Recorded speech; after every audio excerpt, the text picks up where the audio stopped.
Hola, hola, buen día. Buen día, doctor. Buen día, buen día. Esperemos unos minutitos más que acá siguen llegando sus compañeros.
Bien, vamos a dar inicio a nuestra clase. Voy a compartirles pantalla.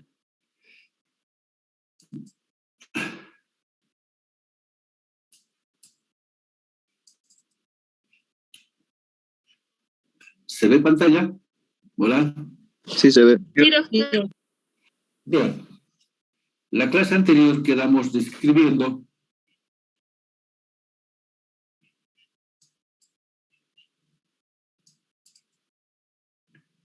la estructura histológica del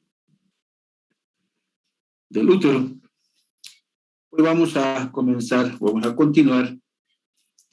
con los cambios que se producen a nivel del útero, más concretamente su funcionalidad. Esta es conocida con el nombre del ciclo menstrual.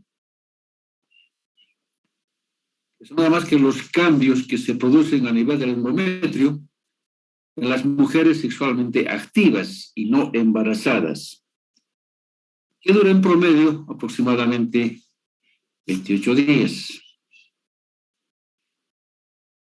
Esto está dado por los cambios hormonales en la concentración de las hormonas que se producen en la mujer durante este periodo. También va acompañado de cambios que se producen a nivel del ovario, más concretamente el crecimiento de los folículos del ovario, la liberación de esta, que es la ovulación, y posterior formación del cuerpo amarillo. ¿Ya? El ciclo menstrual tiene los siguientes ciclos. Se inicia en el primer día con el ciclo, el sangrado menstrual, ¿no es cierto?, que es debido a la baja concentración principalmente de estrógenos y progesteronas. Al final, en los próximos 28 días, cae bruscamente la concentración de las hormonas y esto hace que se produzcan cambios en el endometrio, produciendo la menstruación, que dura aproximadamente entre 4 a 5 días. Posteriormente comienza el estímulo de la hormona folículo estimulante, que hace que vaya madurando los folículos y también que vaya restituyéndose la mucosa del endometrio que fue descamada. Entonces tenemos la fase proliferativa.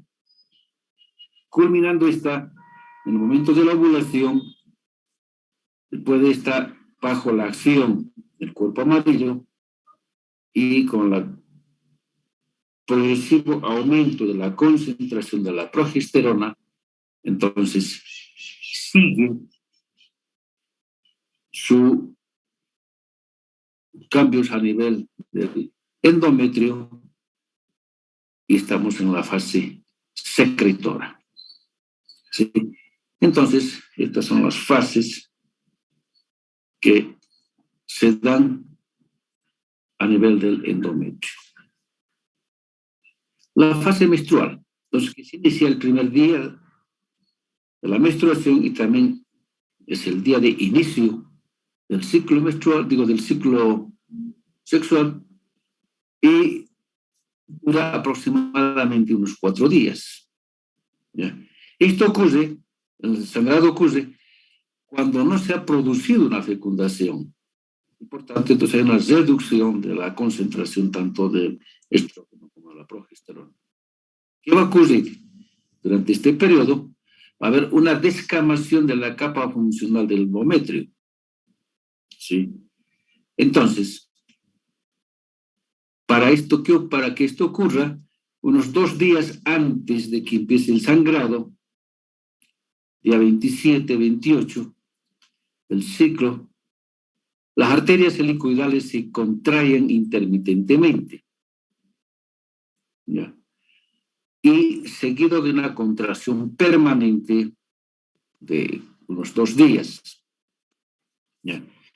Durante este periodo de la contracción no hay riego sanguíneo a la capa funcional del endometrio, entonces se reduce el oxígeno, ¿no es cierto?, que se suprime la irrigación principalmente a las arterias.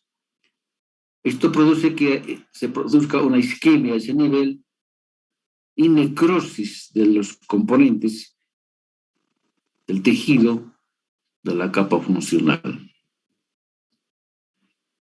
Al cabo de esa contracción permanente de aproximadamente unos 2 días, nuevamente las arterias helicoidales comienzan a dilatarse. Y esta vez, al no encontrar por delante la permeabilidad de vasos sanguíneos, entonces esta provoca un sangrado, ¿sí?, eliminándose todo lo que se encuentra por delante en forma de placas, la capa funcional, con una especie de exudado hemorrágico. Entonces, esto se inicia y da el día 1 del ciclo, ¿ya? Que dura aproximadamente unos 3-4 días, con una pérdida aproximadamente de 35 ml de sangre durante ese periodo. La capa basal va a permanecer vascularizada, ¿sí? Por tanto, no ocurre ninguna modificación y por tanto sigue siendo viable estructuralmente esta zona porque está irrigada esta parte por las arterias rectas. La fase proliferativa, también denominada folicular, porque concomitantemente también a nivel del ovario van madurando los folículos. Se extiende desde el día 4 o 5 hasta el día 14.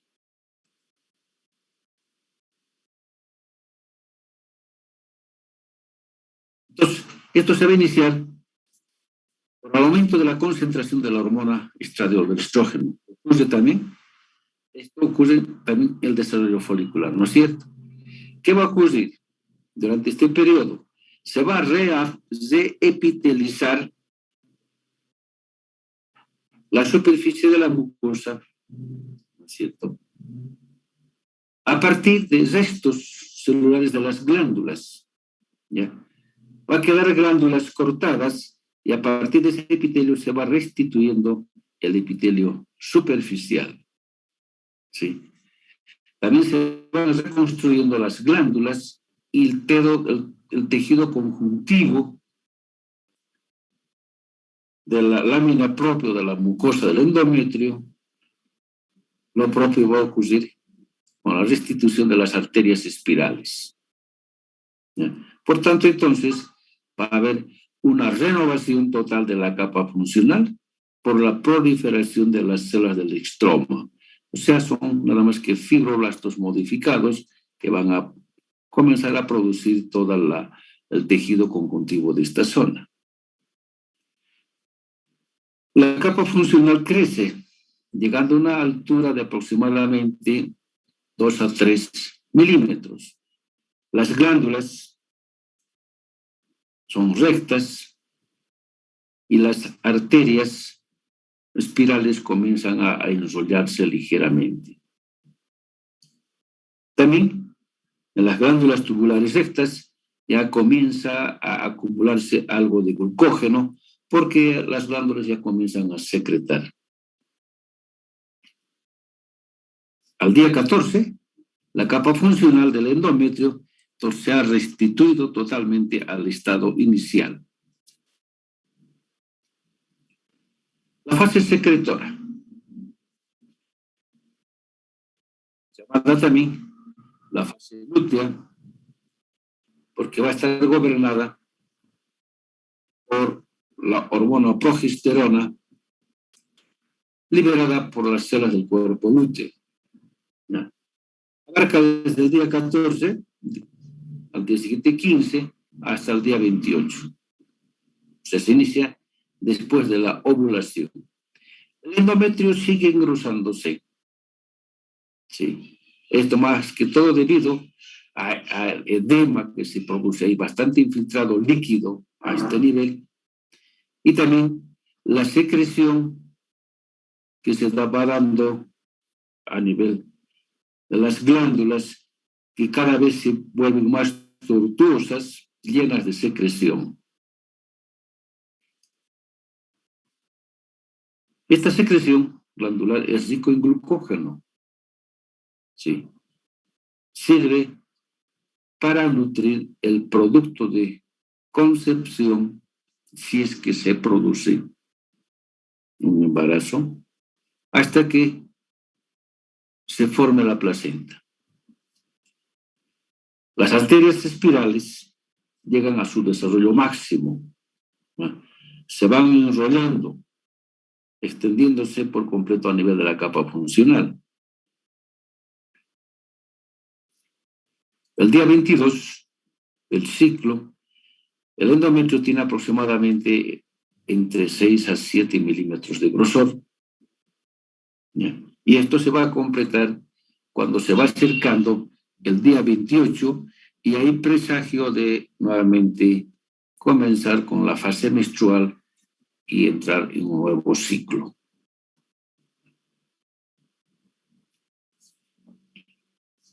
La placenta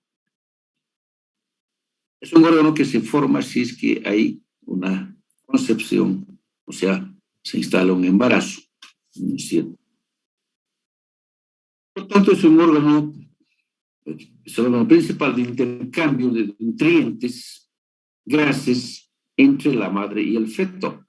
Y también va a ser el sitio de producción de hormonas.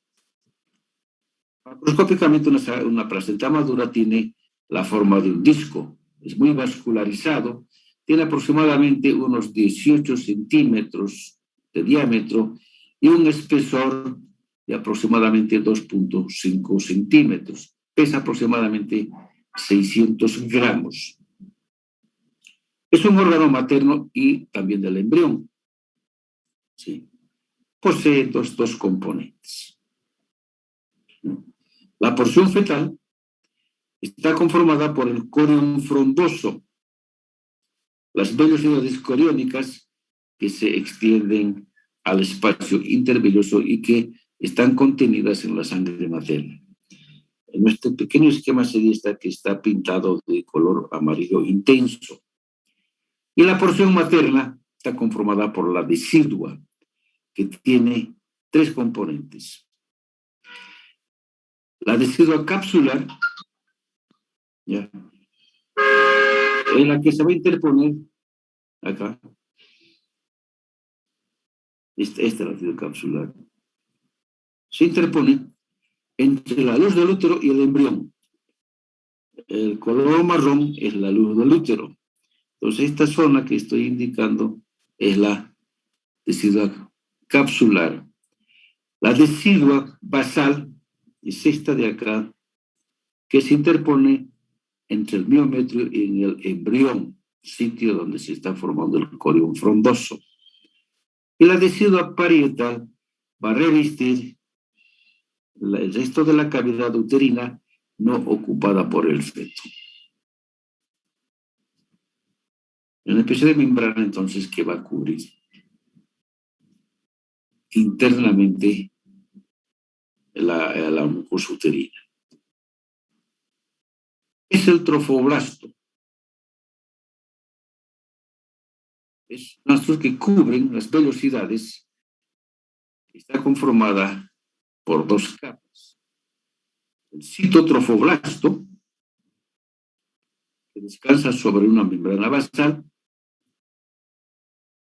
que tiene una actividad mitótica, que al final del embarazo va a desaparecer.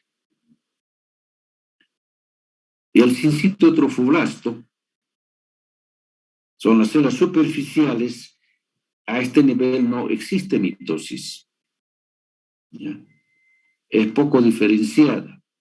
Más al contrario, forma una especie de un órgano endocrino que va a secretar hormonas como la hormona gonadotrofina coriónica, la tirotropina, la somatotropina coriónica, la progesterona y estrógenos.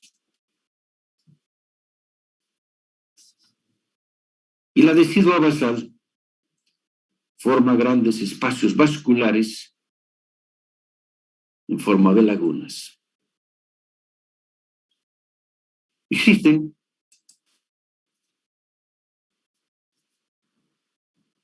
tabiques placentarios.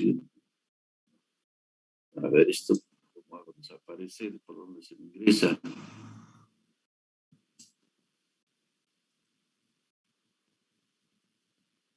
Bueno, volvemos aquí.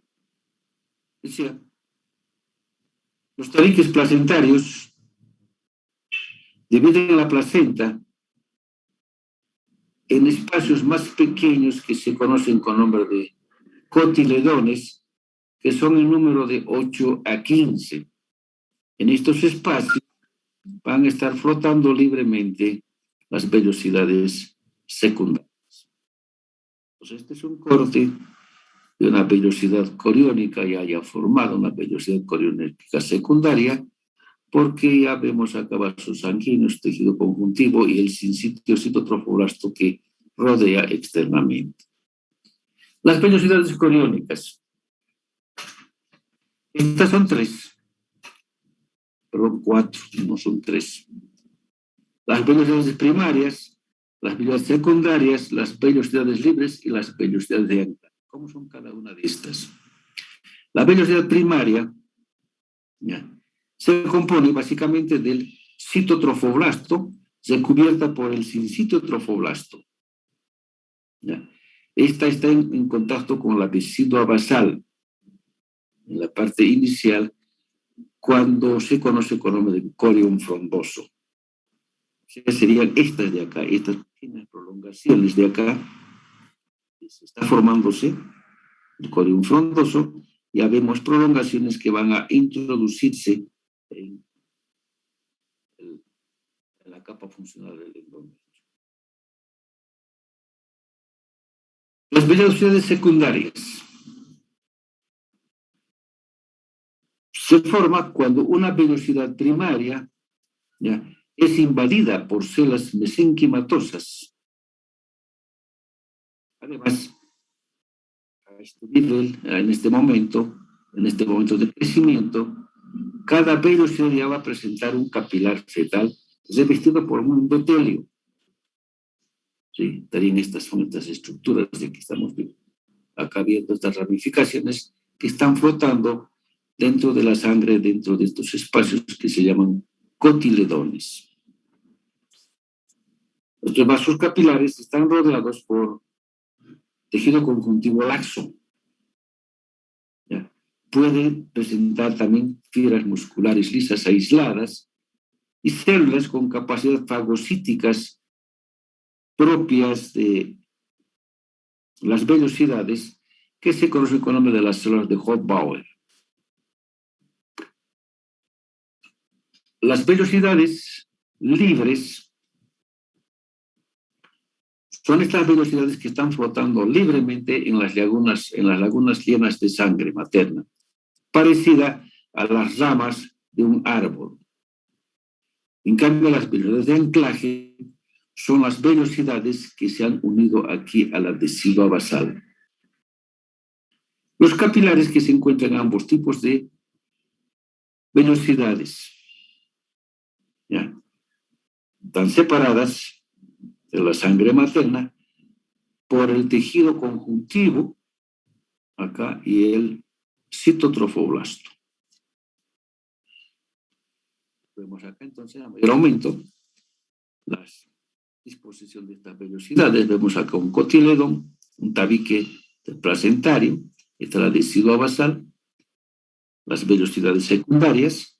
Inicialmente a este nivel estaba la vellosidad primaria, pero a partir de ahí va ramificándose y se va formando las vellosidades secundarias.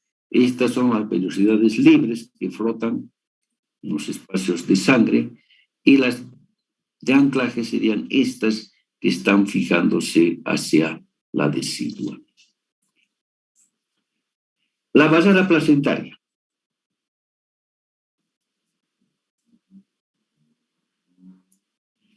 A este nivel está la sangre materna y los vasos o las vellosidades contienen la sangre fetal.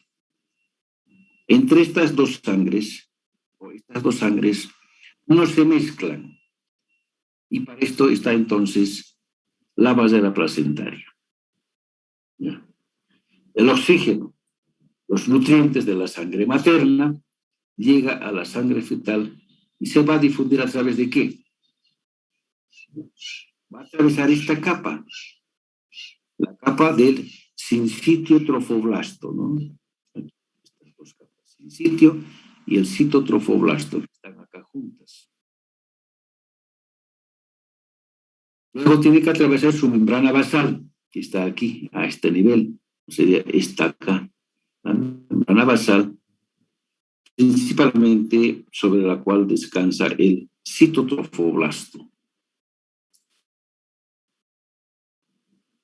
Por detrás de ella existe el tejido conjuntivo laxo, que contiene principalmente fibras reticulares, que se interpone entre la membrana basal del citotrofoblasto y la membrana basal del endotelio del capilar. ¿Sí? Entonces estaría en este espacio el tejido conjuntivo laxo. Luego viene la membrana basal, aquí del capilar, y el endotelio o el citoplasma del endotelio del capilar fetal. Entonces, estas membranas va a tener, hipotéticamente, hablemos que aquí está la sangre materna, allá está flotando a una velocidad, entonces todas estas membranas va a atravesar para llegar acá dentro del vaso sanguíneo, la sangre, de la sangre fetal, los nutrientes acá a la sangre fetal. ¿Sí?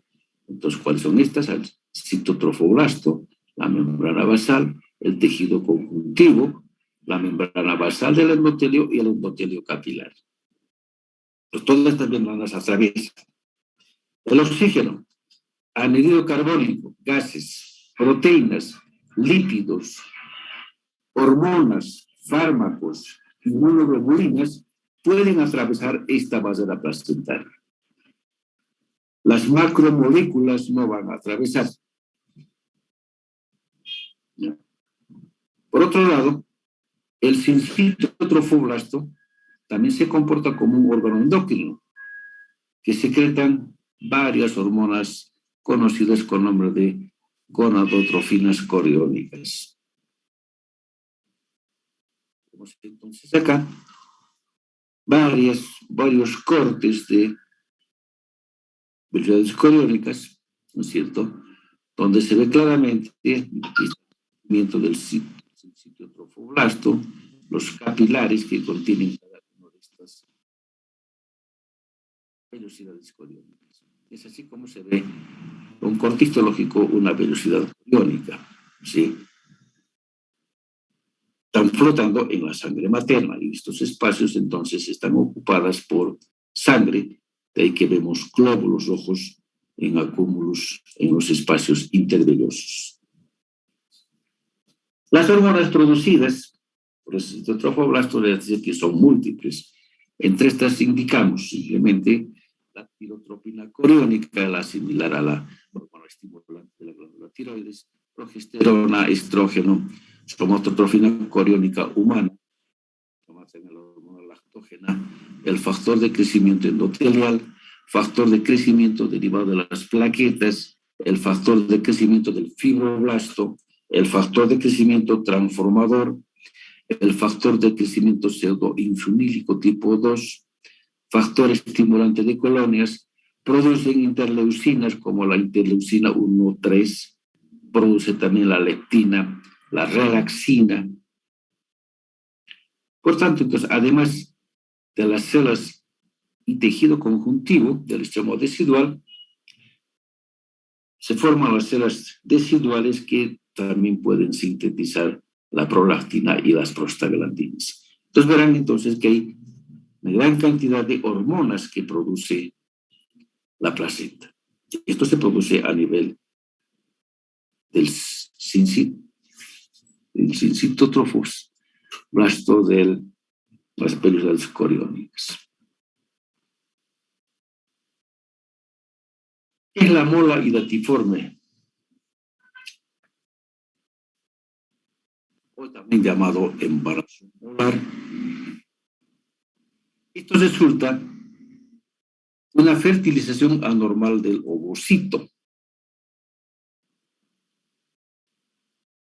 La placenta muchas veces crece normalmente, pero no hay crecimiento del embrión o del tejido fetal, solo crece el componente placentario. Esta va ocupando una especie de masa que va llenando todo el útero, ¿cierto? Y cuando se hace un ultrasonido, esta masa muestra una apariencia de una mora o algo así como una cantidad de uvas, un cacho de uvas, ¿ya?, que van a contener quistes de diferentes tamaños, como se ve acá Esta es una imagen de microscopía, digo, del ultrasonido. Esta es una imagen esquemática que nos da a entender que está llenando completamente al útero. ¿Ya?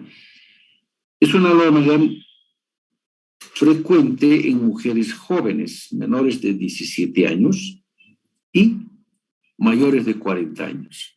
Puede ocurrir uno cada 2.000 embarazos. ¿Ya? Esta anormalidad da sintomatología, como ser, por ejemplo, el crecimiento anormal del útero. ¿Ya?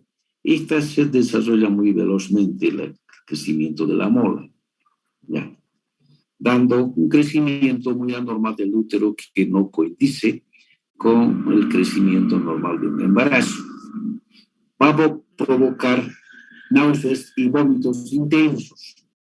Durante los primeros meses del embarazo hay, pero estos son tan intensos que es difícil de poder soportar. Puede comenzar a presentar sangrado vaginal. Sí. Altera la frecuencia cardíaca, presión arterial. La persona portadora es inquieta y hay un cierto grado de nerviosismo. Dice, alrededor del 15% de estos casos de molas iratiformes pueden convertirse en invasivos. ¿Ya? Y aparece rápidamente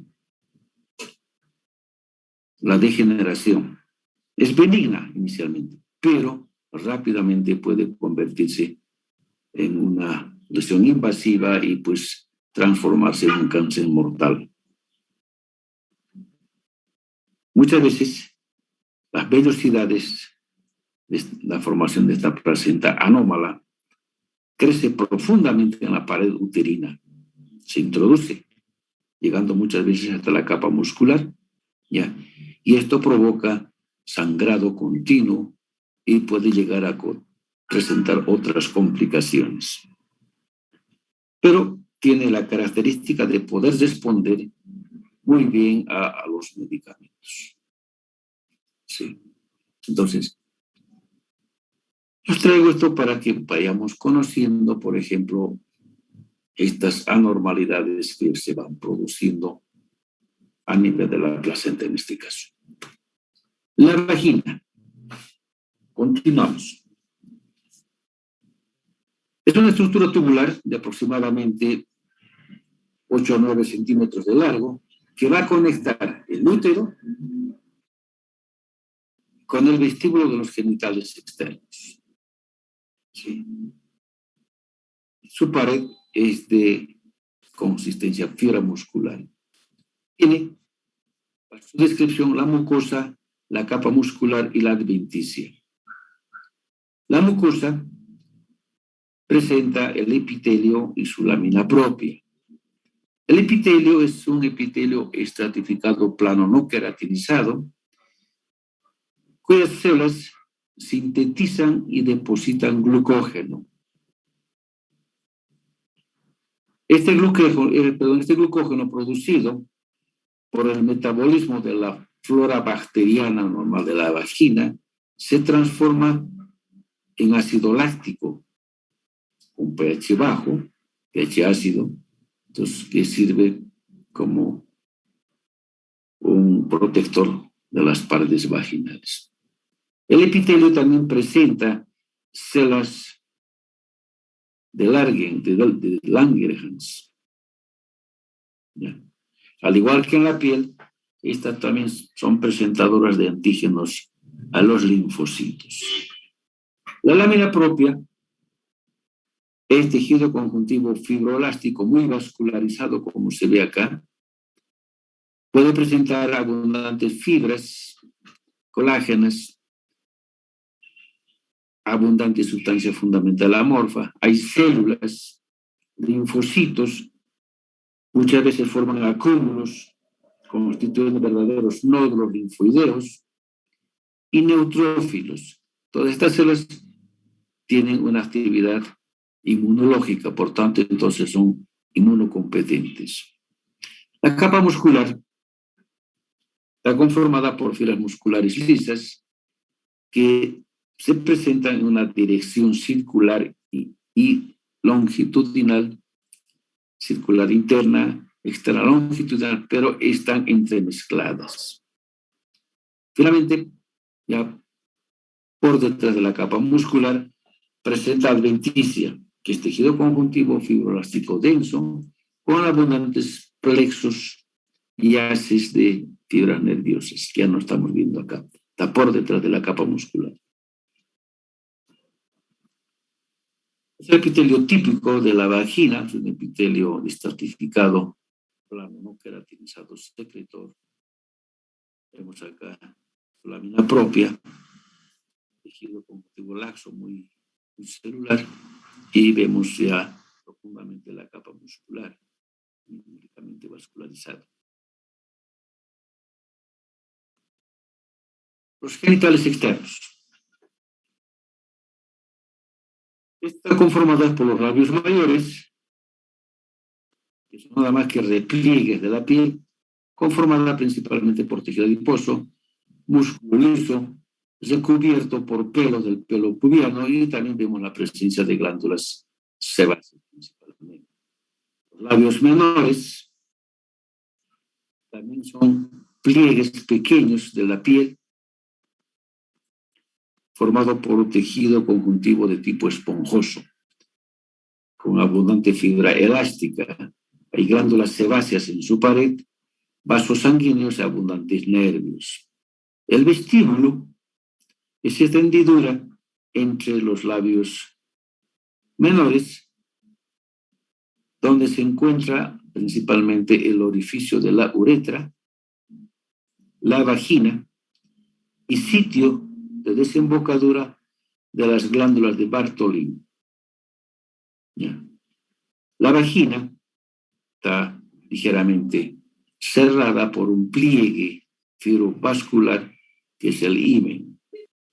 El clítoris, localizado entre los pliegues de los labios menores, está integrada por dos cuerpos eréctiles, recubiertos por un epitelio estratificado plano no queratinizado. Es una estructura que tiene mucha similitud con el pene. La glándula mamaria. Si bien no forma parte del sistema reproductor, pero digamos que vamos a describirla porque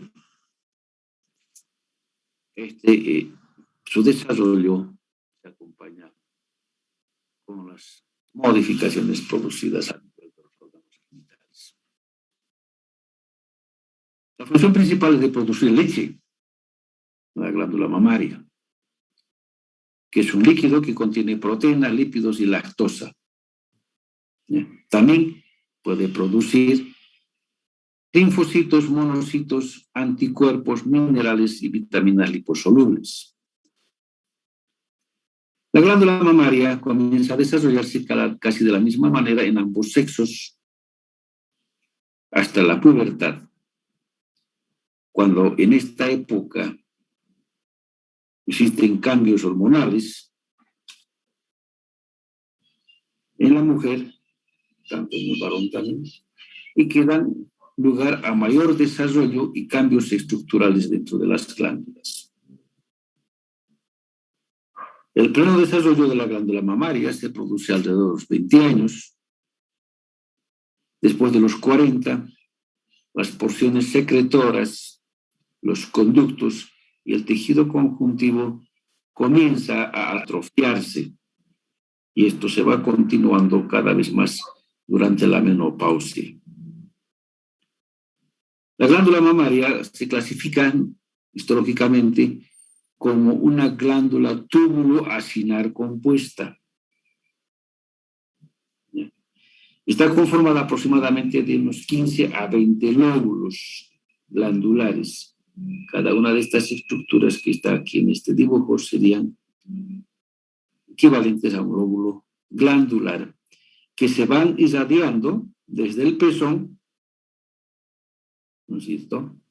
Y están separados por abundante tejido adiposo y tejido conjuntivo. Cada lóbulo de estas es drenada por un conducto lactífero que llega hasta el pezón y de allá exteriorizarse. Antes de llegar al pezón, cada conducto lactífero se dilata para formar el ciano lactífero para el almacenamiento temporal de la leche. Histológicamente se describen dos tipos de glándulas mamarias. La denominada glándula mamaria en reposo, la glándula mamaria no embarazada, de la no embarazada. Los acinos no están muy bien desarrolladas en este tipo de mama. ¿Ya? Está conformada por pequeños alvéolos, esquemático, y aquí vemos parte histológica, pocos alvéolos cerca del pezón, el conducto lactífero presente en su revestimiento epitelio estratificado plano no queratinizado. El seno lactífero y los conductos pequeños están conformadas por epitelio estratificado cúbico. Esta es la imagen histológica. Los conductos más pequeños que llegan al conducto lactífero están también revestidos por un epitelio cúbico simple. Los acinos secretores están revestidos por un epitelio cúbico simple. Hay células mioepiteliales entre el epitelio y la lámina basal de los conductos y también entre el epitelio y la lámina basal de los acinos secretorios. Por tanto, como verán, tiene una histología muy similar a una glándula sudorípara. Y que decimos que la glándula mamaria no es más que una glándula sudorípara modificada. Esta es la imagen. Entonces tenemos acá las unidades secretoras con epitelio cúbico y los conductos excretores que presentan epitelio estratificado. Rodeada cada uno de estos lóbulos por abundante tejido conjuntivo y células adiposas. La glándula mamaria de la lactancia, o también la llamada mama activa, ya. El crecimiento de la glándula se da por oleadas de estrógenos y progesterona y la somatostina coriónica proveniente de la placenta. Las partes terminales del conducto se van ramificando cada vez más y van creciendo, y los acinos se van desarrollando y van madurando y hasta tener calostro. Prácticamente toda la glándula mamaria está ocupada por unidades secretoras, desplazando tanto el tejido conjuntivo y las células adiposas, que está en abundante cantidad en la mama en reposo. Las unidades secretoras o los acinos de la glándula en mama, de la glándula en lactancia, están formadas por células cúbicas redondeadas, como se ve acá en esta imagen, o vemos acá a mayor aumento, ¿sí? Y rodeadas siempre por fuera por células mioepiteliales. Por tanto, estas unidades están en diversos grados de preparación para la síntesis de la leche. ¿Sí? Vemos entonces abundantes unidades secretoras, poco tejido conjuntivo, ¿no es cierto?, entre cada una de estas formaciones lobulares.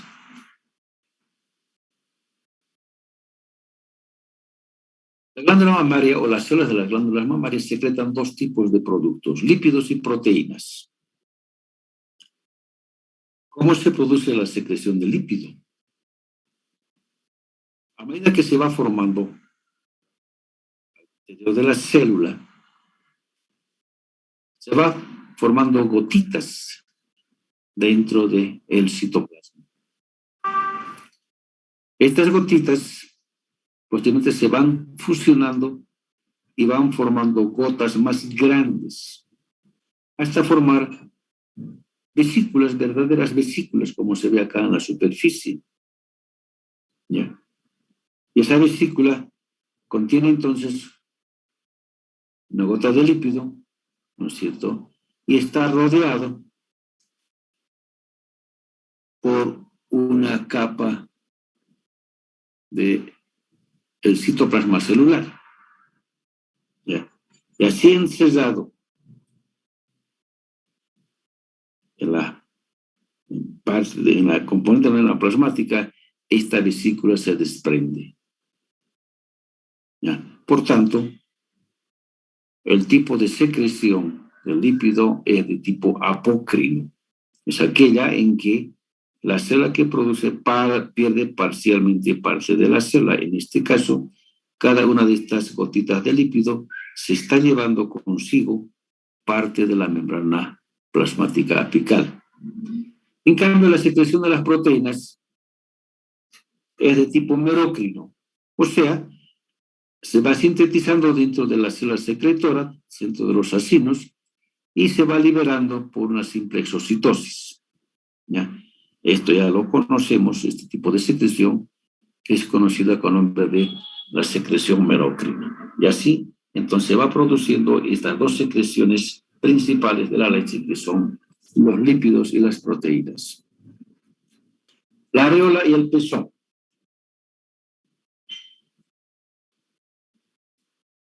La areola no es nada más que la piel pigmentada de forma circular que está al centro de la mama. Está revestida por una piel delgada,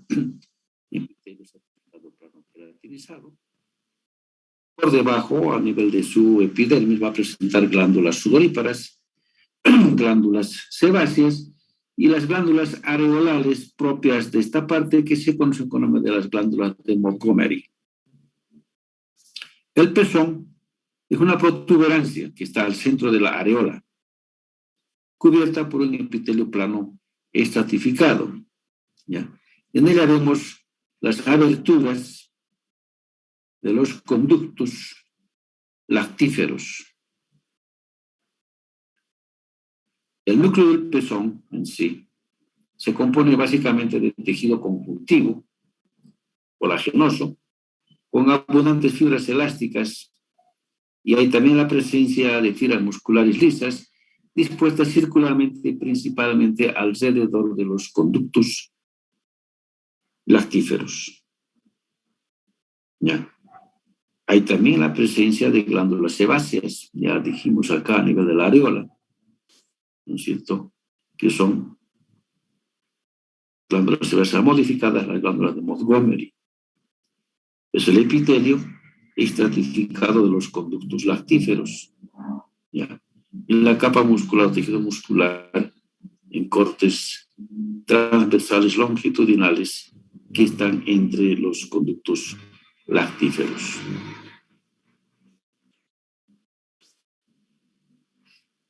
¿Cómo es el mecanismo de producción de la leche materna?